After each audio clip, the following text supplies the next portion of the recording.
Well, I picked the kid up from school today. And as we're driving home, I see a Hummer. And I looked at it and I said,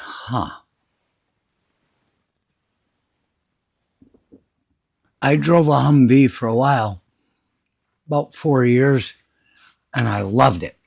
Great vehicle. Can't imagine having to park it in a grocery store parking lot. But if you want to go up a 60-degree angle and ride high center through the desert, getting accused of driving like you're in the Baja 500, that's the vehicle for you. I loved a Humvee so much that I changed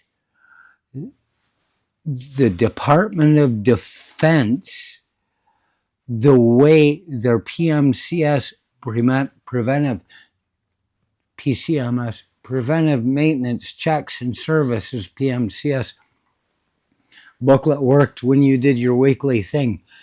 1, 2, 3, 4, 5, 6. You follow the numbers. I've got the damn letter in there from the Department of Defense out of Detroit saying you're right, because I was there, had enough time when I was in Iraq, at times just sitting around. Letters are all written. Pictures are all taken.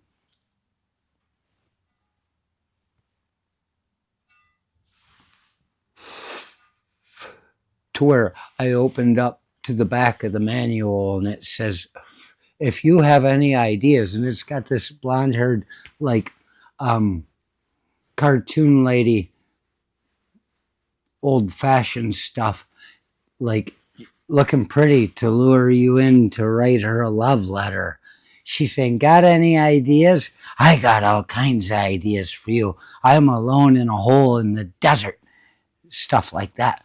But no, I said, this is my opportunity, because the one time, I've told you this, how I was doing my PMCS Monday morning at the motor pool on my Humvee, and I'd reached a point, I said, I'm not following this order anymore, because number 9 said, get your engine up to operating temperature. You need to have your vehicle at operating temperature to check the transmission fluid.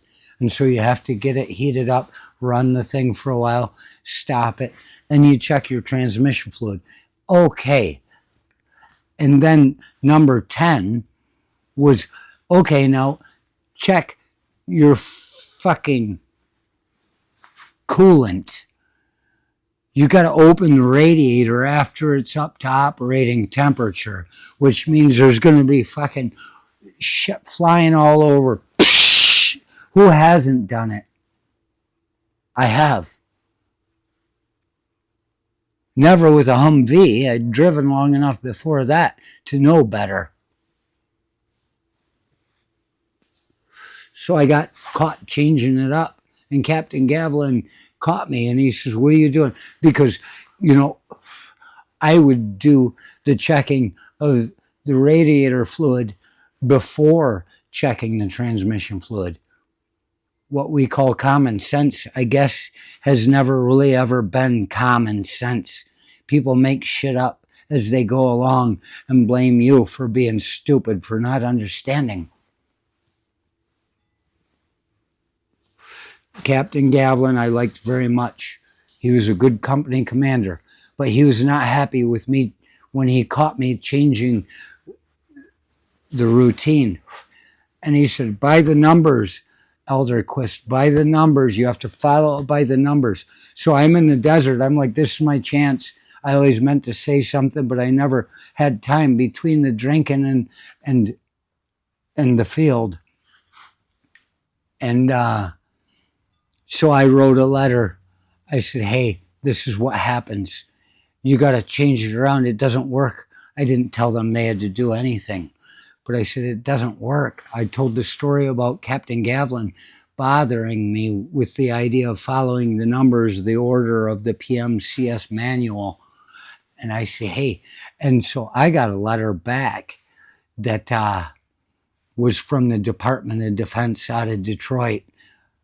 The Army tried to change me the whole damn time, and in the end, I changed them. That little woman with the blonde hair, she said, "You're right." She said, "We will change it put in an appendix to the Humvee PMCS manual, you know." And so they changed the numbers around, evidently. They said they did. I have a letter. I should look into it to make sure they did, because they fucking promised me something, the government. And if they lied to me, oh boy, there's going to be trouble. I'll write a letter to Pete Hegseth and see how that goes. There's a new sheriff in town, and his name is Reggie Hammond.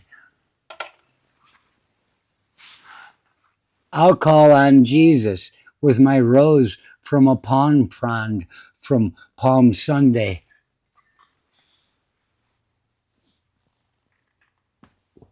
So I'm telling you, I love the Humvee. I did wondrous things in it.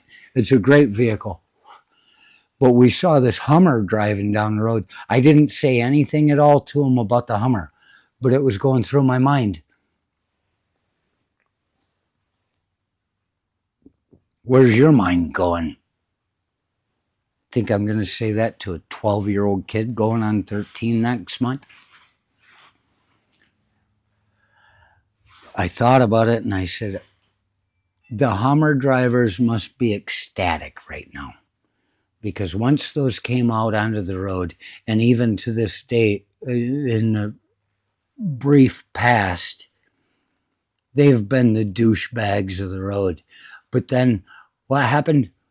We got Elon, Melonhead comes along and gets involved in government and makes everybody realize what a prick he is. And it's not against his vehicle. He probably did wondrous things, but there are plenty of other electric vehicles out there you can buy now. He just showed himself as the douchebag as he is. And now the problem is people driving a Tesla, by proxy, they are seen as douchebags. But the upside of that is that the guys in the Hummers and the girls and the ladies and the people driving Hummers don't look as douchebaggy-ish anymore. So there, I'm thinking about that, and I'm like, oh, look at that. And it put me onto the idea of driving, and I started talking to him. I said, I just realized you're about to turn 13. 3 years, you could be driving. And he told me, well, actually, 4 years and 9 months, and he's got it all worked out. And I don't know how he feels about driving. Not all of us drive, and that's it. We get along just fine. But I started talking to him about it. I said, I encourage you very much to start driving as soon as possible. I said, because if there's anything that represents freedom in America, these United States today, it's the automobile. The idea that you can get in something and go.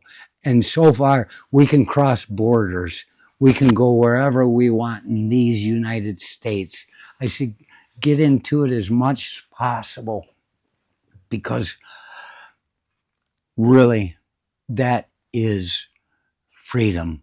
You may not always need to go, but sometimes you just want to go, and sometimes you do need to go. And I've taken city buses and light rail train systems. I've taken planes.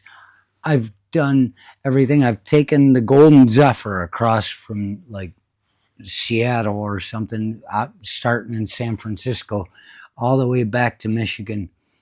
Greyhounds. I've done these things.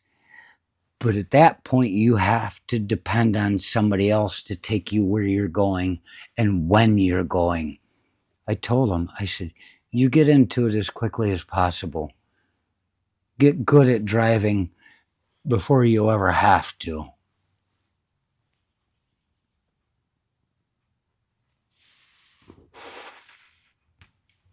The automobile is the freedom of America. And a Harley Davidson, which is supposed to be the freedom of the road, well, I've been on my motorcycle, my rice burner, coming across the country, pulling into a goddamn rest area with bugs on my face and my teeth and my jacket. I've had ants eating bugs off of me on my jacket, waking up in a ditch one day. And I see a goddamn Harley Davidson on a trailer behind a Winnebago. We're going to ride it when we get there. You want to talk about the freedom of the road? You can't count on that thing, even if it's behind you. The trailer could fall off and it could rattle over and burst into everything and be nothing in the end. If you want the freedom of the road, you get on that fucker. You got to have instant access. The automobile is the one true freedom in these United States. We obviously can't count on speech.